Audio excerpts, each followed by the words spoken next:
Lonzo Ball, making progress. Let's see if he can come back. Play?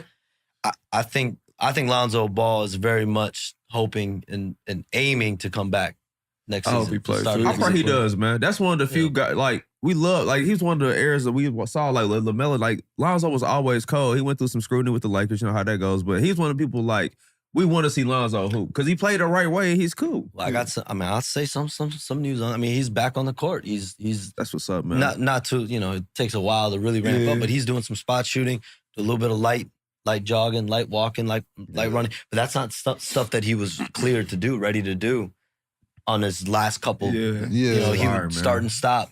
He would get going and then he would get pain again. But now he's able to at least get to the point where he's on the court.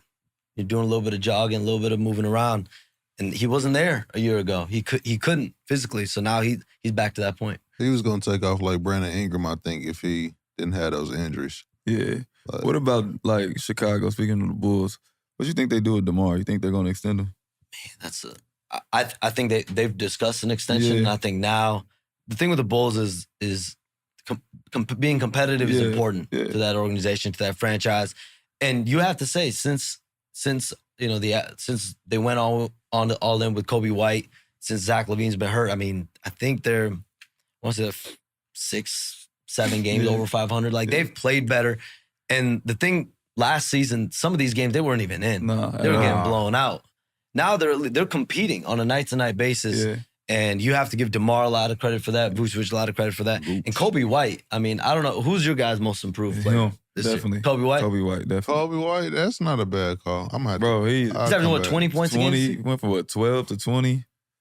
Starter, playing well. And it's come out of nowhere. And it was like, once Zach got hurt, you saw his numbers went skyrocketing. And you know what's crazy? Because like you said, he had a shaky moment in the beginning of the season. He got the opportunity and just really been going crazy. Their chemistry is really high too, you can tell. And I think that's what makes people think like, but again, Chicago fans, I'm sure, like, blow it up. But it's like, if you're not going to get real offers for DeMar DeRozan, real offers, you could probably trade DeMar. But like, what do you, like you said with the other trade we just discussed, like, what are you trading a DeMar DeRozan for? Is that going to keep you competitive? Is that going to keep you in it? So you can at least compete at a high level. And no one was really giving up good draft picks for a guy that's going to be a free agent this summer. So my sense is they're going to go into the offseason. We'll see what happens the rest of the year. But I think they're going to want to see what they can get done with DeMar DeRozan long term. DeMar deserves to be on a contender or a team contender, for sure. He's been in the league a little bit. Yeah. Facts. I don't know where I want to see him play. I don't want him being with the Lakers. Nah, don't do that. Nah, I don't want him to go to the Lakers. What do you mean by, like, a team like Miami? He'd be fired with Miami. Perfect. Yeah, that's perfect. They won't shoot no threes. To me, no threes. That's kind of hard, though, because I don't know, y'all, because what about Tyler Hero, too? He gonna play, but Tyler Hero is one of those guys. He's playing well, actually. He's been really good. He has been. But you think all three of them could mesh? Yeah. One thing about Jimmy know how to make everybody better, and he don't mind taking a back row. When he got to beat a dog, he can beat a dog. And DeMar the same way. When he was in San Antonio, he was literally like a point forward almost. Yeah, he was running every guard. He was doing everything. Tyler Hero get buckets. That's what you said, Kobe White, though. One of my choices for most improved, Jalen Williams. Gotta put him up there. Like, OKC. This is his second season? Yeah, second season. And he's going crazy. Insane. I Going mean, crazy. He's balling. I saw him yesterday, actually. It was crazy. I interviewed him in the summer. We were talking about fashion. That was the crux of the interview. Yeah. And I remember we both looked at each other. I think if we do an interview now, the topic's changed. Yeah, absolutely. Are you going to be an all-star next year? That's what the topic going to be. And what's so fire about OKC, and then you look at other places who, like even so much with Cleveland last year, like rebuilding fast in the NBA is like a trend. It's not waiting no more. That's like, even with the Pacers, like us going to get Pascal was just like, oh, we really actually following the trend now, because nowadays, them young teams, they're not young long. You get your pieces that you can ride with, and you figure out how to fill the slot, and you can have a rebuild year in 18 months. How is that like now with the drafting process? Is that weighing in on how draft picks are valued now, the way that people are rebuilding? I mean, it's just, now you either are going to hoard your draft picks or you're going to use them, right? Like, so Indy went all in. You know, they didn't. The thing with Indy is they didn't value this year's draft. I mean, that's the crux of it. So they didn't value as high as to be like, we'll move these 3 firsts to go get Pascal Siakam, and they did it. Teams like OKC, I mean, they got one of the more talented young rosters, but they also have like 30 draft picks. I want to say they got 10 first-round picks they can trade, a bunch of seconds, obviously, a bunch of swaps they can trade.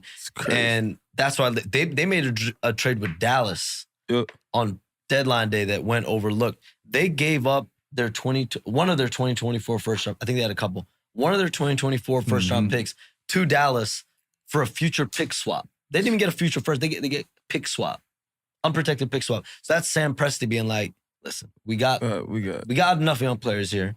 We're gonna give up one of our first round picks coming up soon, because it's like, what are you gonna do with one more rookie scale guy on this roster? Nothing. So give up that pick, and then we'll see if we want to swap like 4 or 5 years from now, 3 years from now, if we need that. So I think what they're building right now is you got to give them credit. And at the deadline, they get Gordon Hayward. And I think the Gordon Hayward pickup is good because he's a vet. He plays the right way. But let's say you have a guy with has an injury, but there's foul trouble down the stretch of a playoff game. Like, who better to throw in there? Or someone might be struggling. Yep. Who better to throw in there than Gordon Hayward? Reliable vet. In that type of moment. And he literally is like perfect fit for their team because he played just how they play. Mm-hmm. They all play with 6'8" wings. Like Jalen Williams plays the 4. You know what I mean? Gordon Hayward's the same size as him. They all like play positionless basketball basically because Shet, he a center, but he really a PG. He a small forward, really. Like he can shoot, dribble, all that. So they team is just like a perfect plan. They play like I play on 2K. For real, everybody can pass, everybody can shoot, everybody can dribble the ball. So now another interesting situation we got monitored for next year. The Pelicans.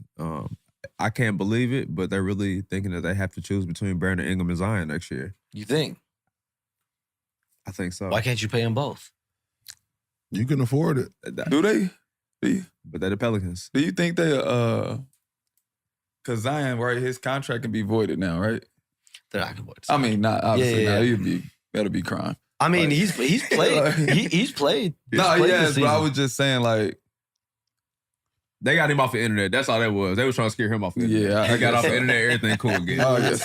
Because Freaky said he gonna meet those weight requirements for sure. You call him Freaky Zeke? Is that the nickname? No, he ain't earned it. He ain't earned the full name yet. Oh, okay, I just got Freaky Zeke. Yeah, just Freaky Z for that.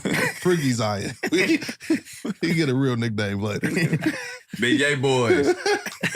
Nah, but they gotta. What do you think about their team, Jeff? Do you think that with those two guys and CJ, you can, like they called on DeJounte Murray trade deadline week. They looked at different packages, mostly around the young player that they were looking at, Dyson Daniels potentially.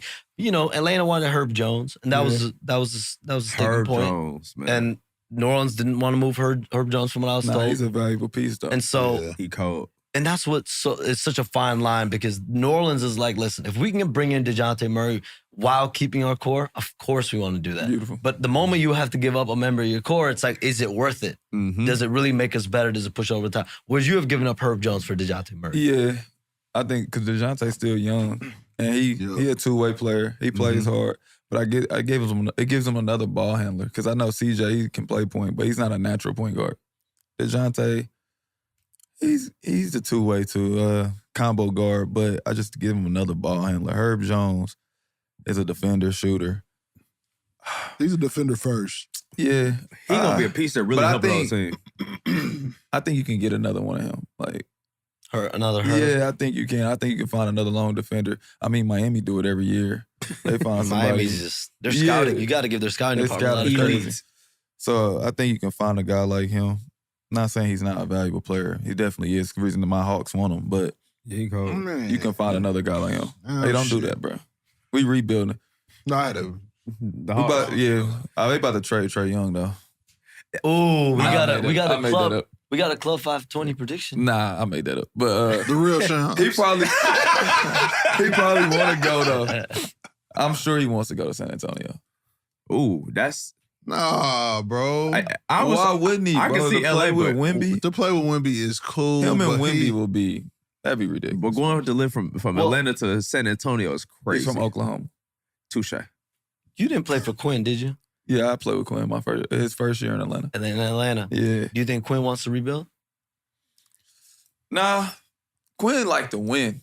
That's what I'm saying. He likes to win. So if you're Quinn, you know, from everything I hear, the Quinn-Trae relationship's been really good. Yeah. Like I think you know, it's two things. I think Trae understands he needs Quinn to win. Yeah. And Quinn knows he needs Trae if you're gonna try to win in Atlanta. And that relationship's been good. So what do you do if you're Atlanta? You just can't. It's nobody on the market that can, like, Come take and Atlanta support? over. Yeah, like take Atlanta over the hump. You got to have a certain type of player to play with Trae Young. You need a live threat, or you need a big that has the ability to stretch the floor. Mm-hmm. And we haven't been able to get that in Atlanta. Like, I love our bigs. I love Jalen.